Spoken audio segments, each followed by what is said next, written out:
and welcome to week 2 of the Charlotte and Lydia Quilt Along. Last week we talked about fabric selection, and I want to know, have you been sharing your fabrics online? Because we want to see. I'm dying to see what kind of colors everybody's going to be using for their quilts.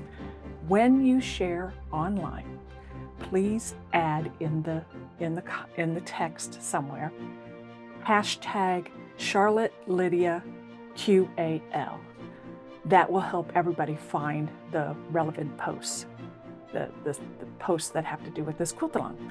Also add @Inquiring Quilter. That will tag me and tell me that there is a post, and I will go and see it, and I will heart it and just comment and give you all the loves, because I'm so excited to see what fabrics that you're going to be using.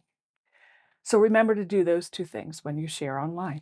Last week, as I said, we talked about fabric selection, and I gave you some ideas of what kind of jelly rolls might work for this and what might not. And we also talked briefly about cutting. And I told you that what I wanted you to do was take a look at the pattern instructions and decide whether you wanted to subcut your strips or not. Let me explain. The first step in the pattern is to sew the strips together in sets. And you can, if you want, instead of cutting these to the right length, you can go ahead and sew the entire strips from edge to edge, which would be width of fabric, and that would be 42 inches. And then you could subcut them down the length and cut out as many as you can get based on the length of the unit that is indicated in the pattern. The only problem with doing it that way, and the reason why I didn't write my pattern that way, is that trying to sew along a big long seam accurately for most people is a little difficult. So rather than struggle with that, I have you cut the strips down to a more reasonable size so that you can just sew this amount at 1/4 inch accurately. Even so, after you press, whether you've made a strip unit, an entire strip, or whether you've made these smaller units, you should take time to measure. What I'm trying to do is I'm trying to make sure that that center strip is exactly 2 inches. And then I want to make sure that each of the strips outside is 2 1/4 inches, and that the whole unit is 6 1/2.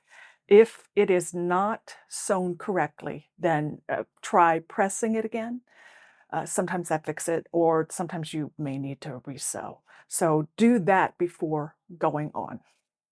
So once you've got your strip sets sewn together and you've measured to make sure they're accurate, and if you've done a big long strip set, you've cut them to size, it's time to start making the units. And we'll start with Unit A.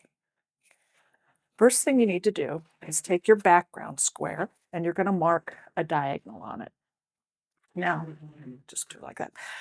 I like to use a sandboard when I'm marking my fabric, because the sandboard holds the fabric in place and doesn't allow it to shift as I'm trying to mark accurately from corner to corner. If you don't have a sandboard, you can use a piece of fine sandpaper that you purchase at your local lumberyard. But I will tell you, from having tried that before, it's just not as easy as using a sandboard, but it will help keep your fabric from shifting. So that's a low cost alternative, but frankly, for my dollar, it is worth purchasing a sandboard for marking fabric. So, as I said, we're going to mark from corner to corner. I like to use a chalk pencil. This is by General.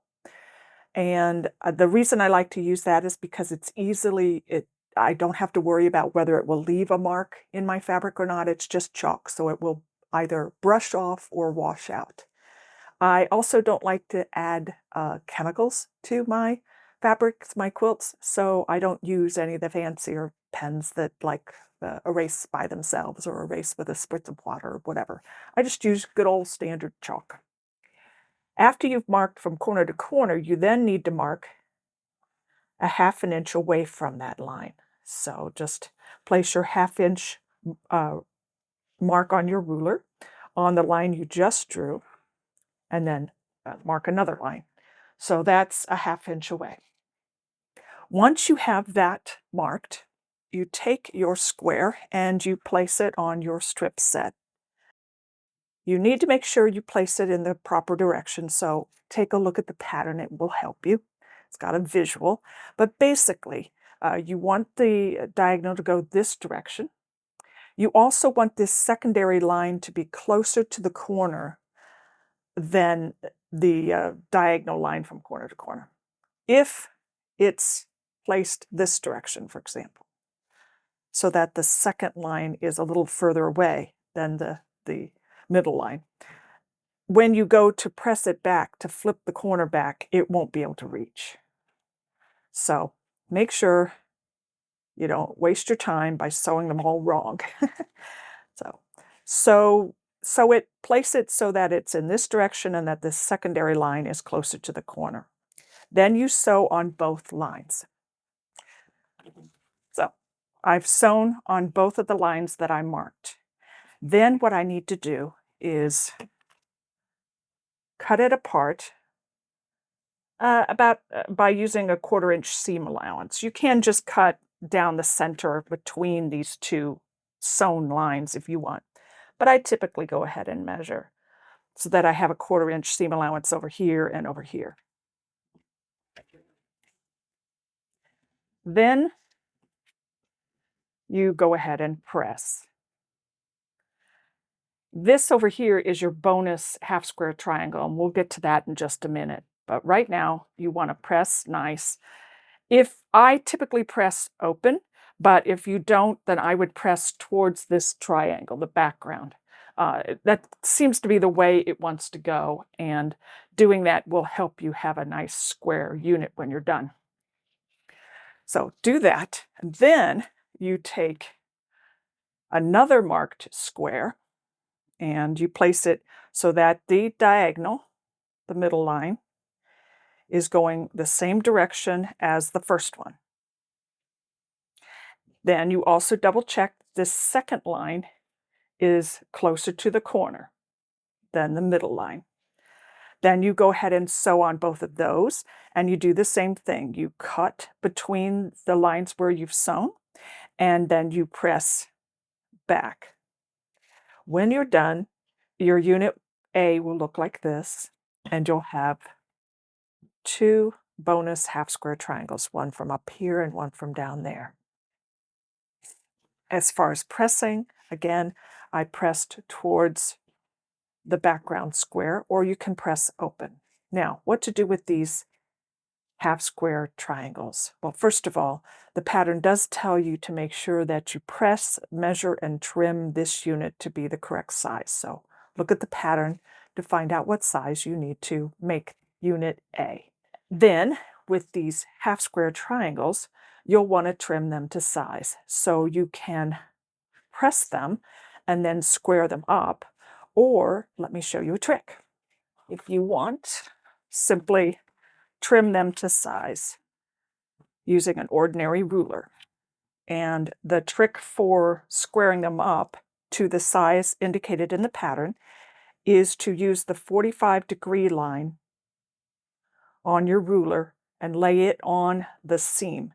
And then you trim this side and that side. And then, because I've got a rotating cutting mat, I don't have to fiddle with the half square triangle.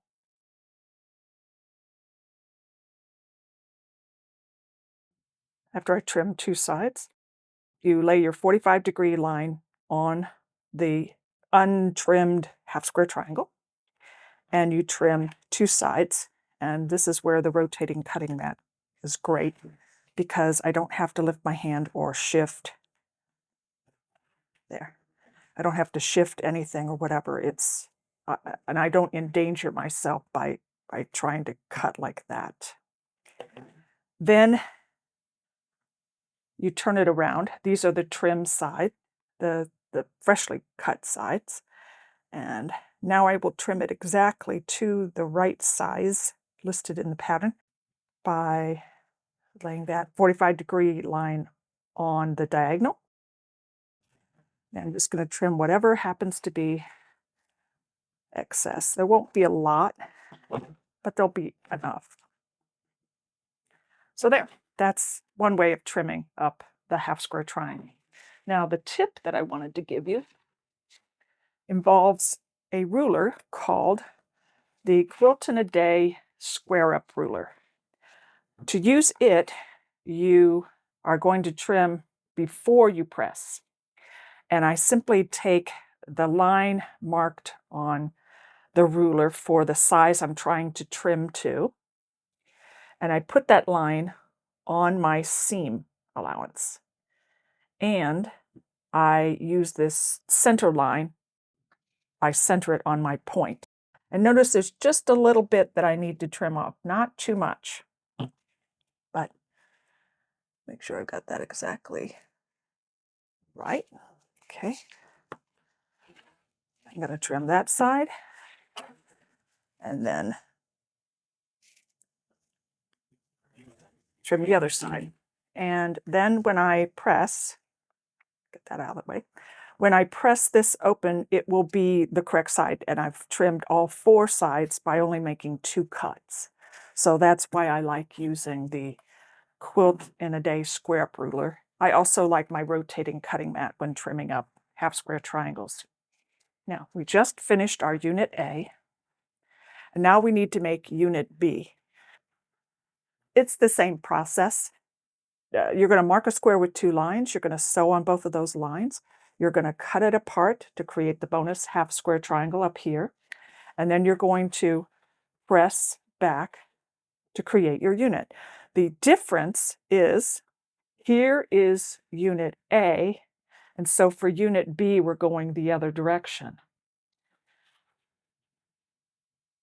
So you create 2 similar units, but make sure you're sewing in opposite directions. This is Unit A, and this is Unit B.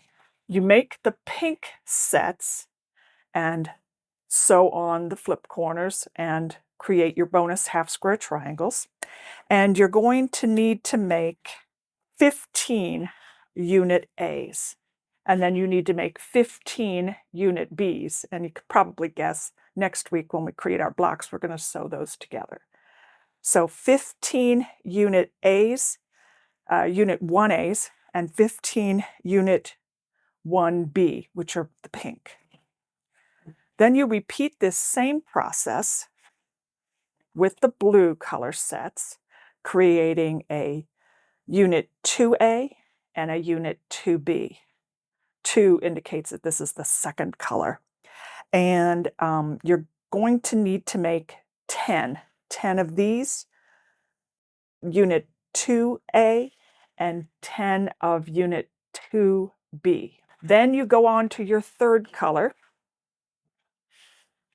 and you follow the same steps to create Unit 3A and Unit 3B, and you need to make 10 of those. So you're making more of the pink ones, or your first color, whatever color that happens to be. You're going to be making more of these because more of them appear in the quilt. Then after you get these units completely done, make sure you trim them to size. Make sure you press and trim your half square triangles.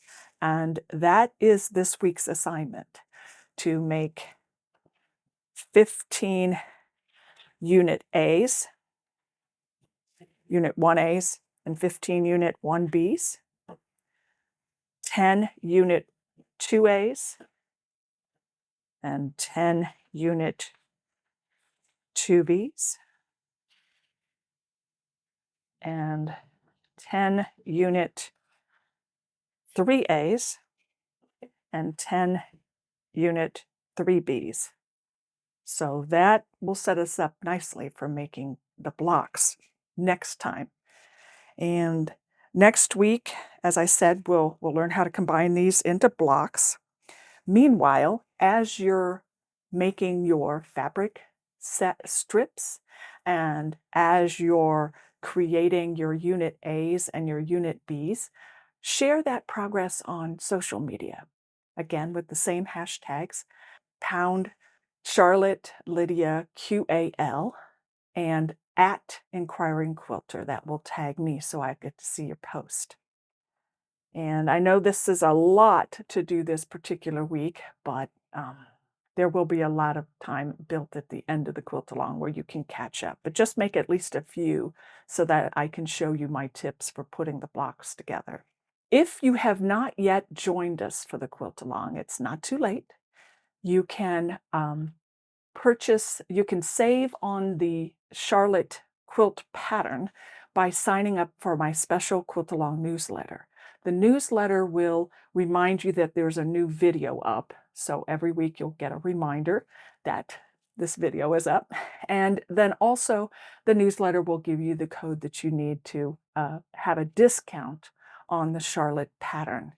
Also, because I'm currently celebrating the release of my flower pot collection, it just so happens that Charlotte is on sale. So if you sign up for the newsletter soon and join us, and then you can take advantage of a deep discount on the Charlotte pattern. So I hope that you will do that. I hope you will join us and start putting your Charlotte quilt together and making those bonus half square triangles that we'll be using for Lydia. Again, please share your progress online, and I will see you here next week for the next installment of our quilt along, which is how to put your blocks together. See you then. Bye.